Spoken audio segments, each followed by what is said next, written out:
आइए आज के इस खास चर्चा में एक ऐसी महागाथा के बारे में बात करते हैं जिसका पैमाना इतना विशाल है कि वो सरहदों, संस्कृतियों और युगों को भी पार कर जाती है। आज के इस विश्लेषण में हम एक ऐसे महानायक को समझेंगे जिनकी गूंज पूरे एशिया के इतिहास में सुनाई देती है। शक्ति, ज्ञान और असीम भक्ति के प्रतीक श्री हनुमान। ये कोई आम कहानी नहीं है, बल्कि एक ऐसा चरित्र है जिसने सचमुच आधी दुनिया की कल्पना को आकार दिया है। तो चलिए इस अद्भुत सफर की शुरुआत करते हैं।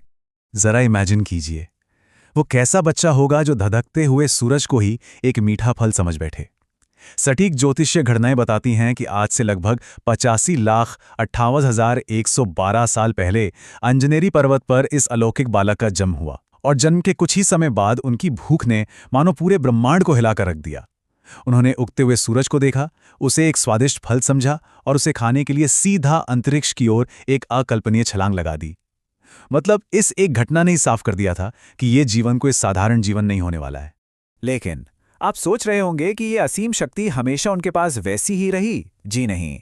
बचपन में हनुमान जी बहुत ही नटखट थे और अक्सर साधु संतों की तपस्या भंग कर दिया करते थे। उनके इस स्वभाव से परेशान होकर ऋषियों ने उन्हें एक श्राप दे दिया, स्मृति लोप का शाप, एक तरह का एमनीजिया। इसके कारण वो अपनी सारी ईश्वरीय शक्तियां भूल गए। शक्तियां खत्म नहीं हुई थीं, बस उनके भीतर कहीं सो गई थीं और उन्हें वापस जगाने के लिए किसी और की जरूरत थी। जरा सोचिए, अगर ये श्राप ना होता तो शायद रावण और उसकी लंका का अंत वो अकेले ही बचपन में कर चुके होते। कहानी के अगले हिस्से की तरफ बढ़ते हैं, श्री राम से उनका ऐतिहासिक मिलन। तो होता यह है कि सुग्रीव के दूत के रूप में हनुमान जी एक ब्राह्मण का भेष बनाकर राम और लक्ष्मण के सामने जाते हैं, और जब वो बोलना शुरू करते हैं तो उनका उच्चारण, उनका ठहराव और उनका तेज इतना परफेक्ट था कि खुद श्री राम अचंभित रह गए। राम जी ने लक्ष्मण से कहा कि बिना वेद पुराणों के गहरे ज्ञान के कोई इंसान ऐसे बात कर ही नहीं सकता। एक ब्राह्मण का ऐसा मंत्रमुग्ध कर देने वाला उच्चारण सुनकर तो दुश्मन भी हथियार डाल दे। ये सुनकर हनुमान जी अपने असली रूप में आ गए और श्री राम के चरणों में झुक गए। भक्त और भगवान का ये अटूट रिश्ता बस यहीं से शुरू हुआ। अब वक्त आ गया था उन सोई हुई शक्तियों को जगाने का। विशाल समुद्र को देखकर जब वानर सेना पूरी तरह निराश हो चुकी थी, तब जांबवंत ने हनुमान जी को उनके भूले हुए बल की याद दिलाई। और फिर जैसे ही वो चेतना वापस आई, ऊर्जा का एक महाविस्फोट हुआ। उन्होंने अपना आकार इतना विशाल कर लिया और सीधा हवा की रफ्तार से समुद्र के ऊपर से एक ऐतिहासिक छलांग लगा दी। रास्ते में एक राक्षसी मिली जिसने उन्हें निगलने की चुनौती दी, तो उन्होंने झट से अपना रूप बिल्कुल छोटा कर लिया, उसके मुंह में गए और तुरंत बाहर आ गए।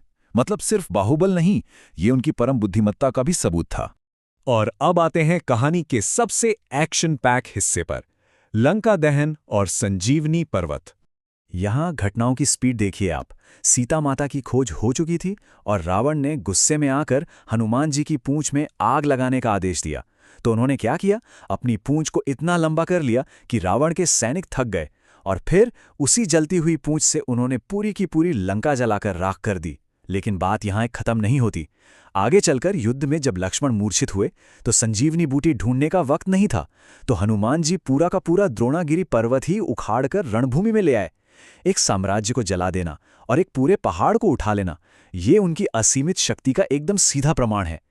इस महाकाव्य में अब एक बहुत ही डार्क और रहस्यमयी मोड़ आता है, पाताल का महायुद्ध।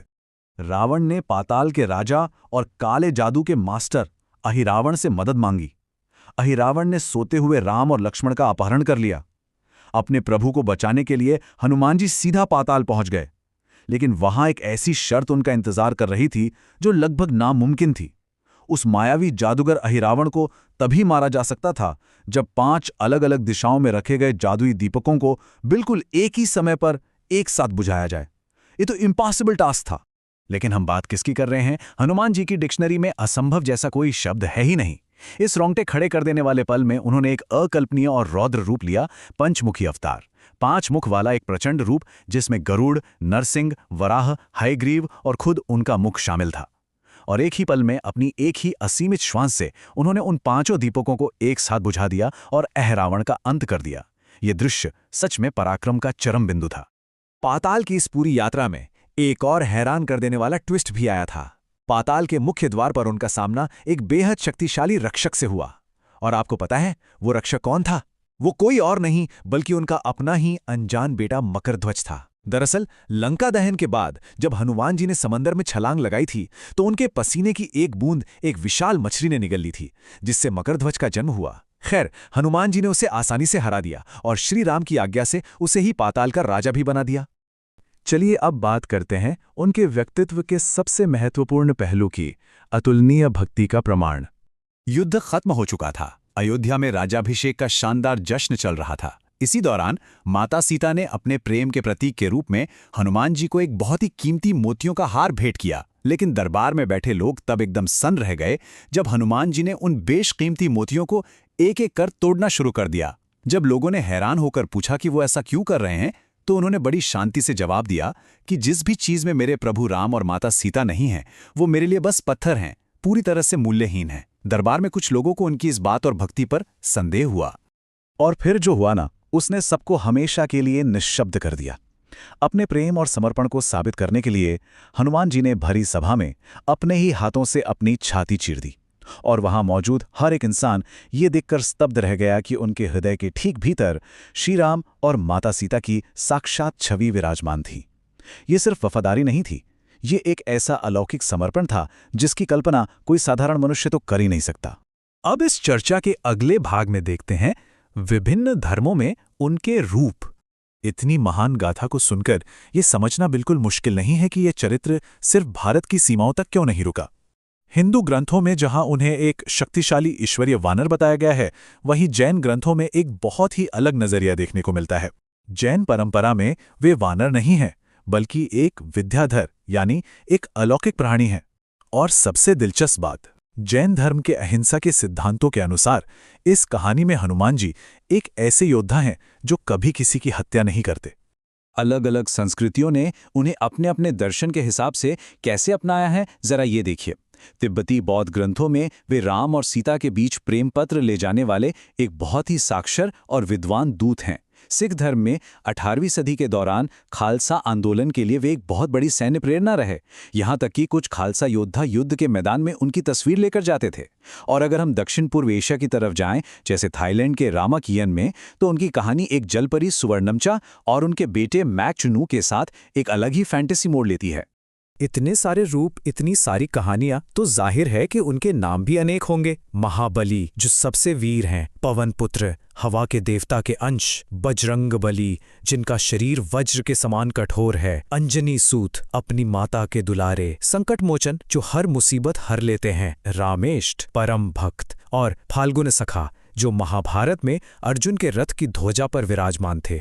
हर एक नाम उनके व्यक्तित्व की एक नई परत खोलता है। तो फाइनली इस चर्चा के आखिर में हम वापस उसी सवाल पर आते हैं, कैसे एक चरित्र की कथा आधी दुनिया की कल्पना पर राज करती है। जवाब बहुत सीधा है।